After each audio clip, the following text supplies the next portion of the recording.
विच head atelier का new episode is here and आज की वीडियो के अंदर हम एपिसोड 2 को डिस्कस करने वाले हैं इसी सीरीज के। पिछली वीडियो के अंदर हमने बेसिकली एपिसोड 1 के बारे में डिस्कशन वगैरह की थी। अगर आपने एपिसोड 1 नहीं देखा या आप इंटरेस्टेड हो देखने के अंदर, डेफिनेटली आप मेरे चैनल के अंदर लिंक डिस्क्रिप्शन के अंदर चेकआउट कर सकते हो। एपिसोड 2 काफी ब्यूटीफुल येट काफी स्लो सा एपिसोड था। सबसे पहले हम इस एपिसोड का एक क्विक रिकैप टाइप लेने वाले हैं कि हुआ क्या इस एपिसोड के अंदर। बाद में हम रिव्यू देंगे कि एपिसोड के कौन से पार्ट मेरे को अच्छे लगे और कौन से इतने अच्छे नहीं भी लगे। एंड लास्ट के अंदर हम एक न्यूमेरिकल रेटिंग देंगे आउट ऑफ 10। डेफिनेटली आपने व्यूज को शेयर कर सकते हो कमेंट सेक्शन के अंदर। लास्ट एपिसोड के लास्ट सीन के अंदर हमने देखा था जो कोको होती है वो अपनी मदर को some sort of unknown forbidden spell के थ्रू होती है अनइंटेंशनली स्टोन के अंदर कन्वर्ट कर देती है। आप कह सकते हो बेसिकली उसको फ्रीज कर देती है। इस एपिसोड के स्टार्टिंग के अंदर हम देखते हैं जो हमारी कोको की होती है वो न्यू जर्नी स्टार्ट होती है एज अ विच। वो बेसिकली विच कीफरी के अंदर एज अ अप्रेंटिस काम करने वाली होती है। वो अपने एटलियर को देखती है पहली बार। बेसिकली आपको थोड़ा बहुत इंट्रोड्यूस करते हैं, आपको कैलिब्रेट करने की कोशिश करते हैं मैजिकल वर्ल्ड से। कोको पहली बार इतने सारे मैजिक्स को होते हुए देख रही होती है क्योंकि बेसिकली उनकी लाइफ के अंदर इवन दो मैजिक एग्जिस्ट करता है, ये काफी ज्यादा एक्सक्लूसिव होता है विच कम्युनिटी के अंदर। क्योंकि जो नॉर्मल लोग होते हैं वो मैजिक को होते हुए देख सकते हैं कि उनको पता है उनके वर्ल्ड के अंदर मैजिक एग्जिस्ट करता है, पर उनको इतनी डेप्थ नहीं पता होती उनको किस तरह से मैजिक काम करता है। इतना कुछ नॉलेज होती नहीं है रियलिटी के अंदर। कोको के अंदर गिल्ट भी होता है कि उसने किस तरह से अनइंटेंशनली अपनी मदर को हर्ट कर दिया, पर ये गिल्ट ज्यादा देर टिकता नहीं है क्योंकि उसके अंदर काफी ज्यादा एक्साइटमेंट होती है काफी सारी नई नई चीजों को एक्सप्लोर करने की। इसके बाद हमको बाकी अप्रेंटिस से इंट्रोड्यूस करते हैं जो कि बेसिकली होते हैं टीटिया, आगोत और रिचिया। हम देखते हैं काफी सारे र्यूमर्स वगैरह ऑलरेडी फैल चुके होते हैं कि कोई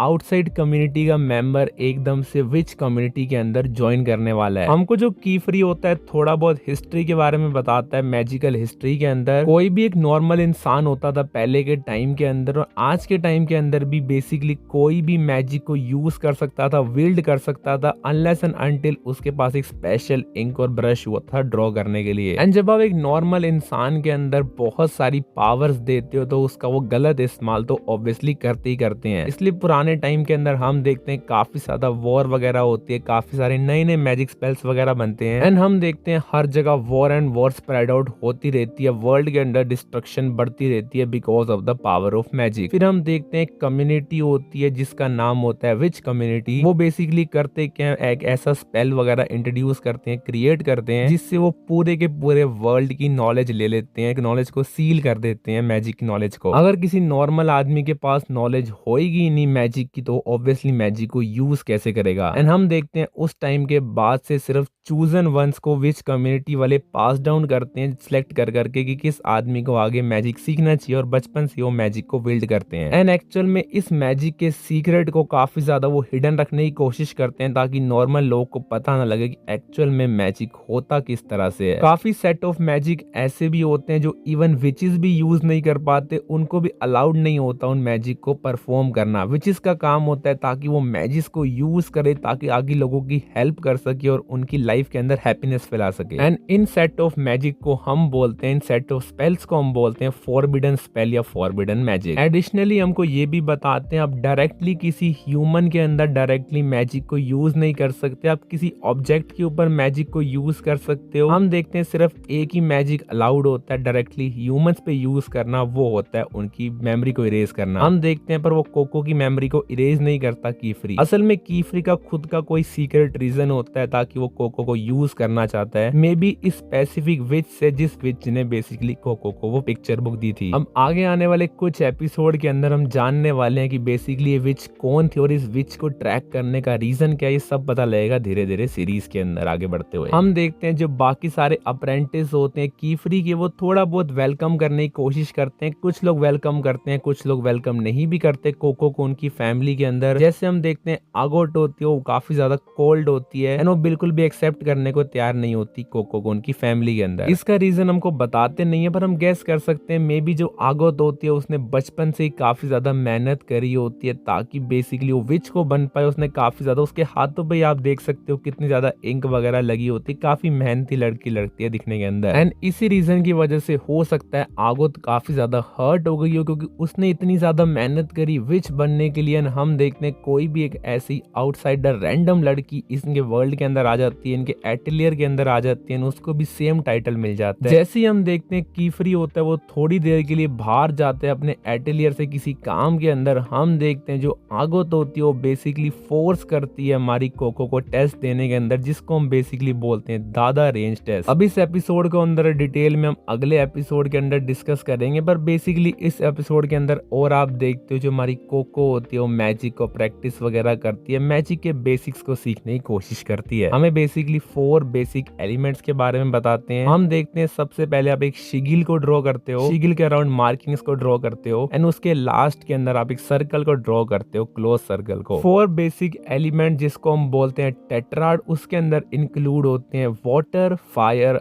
अर्थ एंड लेविटेशन। तो ये एपिसोड काफी ज्यादा वेल एनिमेटेड एपिसोड था, इवन दो ये एपिसोड थोड़ा सा स्लो फील होता है, क्योंकि इस एपिसोड के अंदर आपको इवन दो नए नए कैरेक्टर से इंट्रोड्यूस करते हैं, काफी सारे अप्रेंटिस से इंट्रोड्यूस करते हैं, पर उनकी आपको कोई भी ज्यादा डेप्थ वगैरह प्रोवाइड नहीं करते इन एपिसोड्स के अंदर। मेरे को एक चीज काफी ज्यादा इंटरेस्टिंग लगती है, क्योंकि हम इस वर्ल्ड को एक्सप्लोर कर रहे हैं कोको के पर्सपेक्टिव से। हम देखते हैं कोको इनिशियली अपने पहले एपिसोड के अंदर उसको कोई भी नॉलेज नहीं होती मैजिक से रिलेटेड, हम धीरे धीरे हम देखेंगे कितनी ज्यादा नॉलेज को हम ग्रैब करेंगे मैजिक से रिलेटेड। एंड एक छोटी सी चीज मेरे को ये भी अच्छी लगती है, इवन दो ये शोनन एनिमे नहीं है और बेसिकली एक फैंटेसी सेनिन एनिमे है, इसके अंदर इन्होंने काफी ज्यादा ध्यान दिया इसके मैजिक सिस्टम को लेके। मतलब आप रैंडम कोई भी स्पेल को ड्रॉ नहीं करते हो, एक प्रॉपर सिस्टम होता है, जैसे शिगिल ड्रॉ करोगे फिर मार्किंग ड्रॉ करोगे, एंड इसके अंदर धीरे धीरे ये थोड़ी सी सेंस ऑफ मिस्ट्री वगैरह भी लेके चल रहे होते हैं कि आखिरकार एक ऐसी कौन सी विच थी जिसने जानबूझ के कोको को टारगेट करके उसने पिक्चर बुक को दिया, एंड कीफरी उनके पीछे क्यों पड़ा, क्या कीफरी की कोई सीक्रेट हिस्ट्री वगैरह है, ये सब चीजें हम जानेंगे धीरे धीरे सीरीज के अंदर आगे बढ़ते हुए। ओवरऑल थोड़ा सा आप कह सकते हो ये नॉर्मल टाइप का एपिसोड था, इतना कुछ ज्यादा हाइप्ड अप या इतना कुछ प्रोग्रेसिव इस एपिसोड के अंदर हुआ ही नहीं, सिर्फ बिल्डअप ही आपको देखने को मिलता है। तो इसलिए आउट ऑफ 10 मैं इस एपिसोड को रेट करूंगा 7। आपको क्या चीजें अच्छी लगी और क्या चीजें वीक लगी इस एपिसोड के अंदर या इस सीरीज के अंदर अब तक, डेफिनेटली कमेंट सेक्शन के अंदर डिस्कस कर सकते हो। तो आज की छोटी सी वीडियो में thanks for watching, good bye.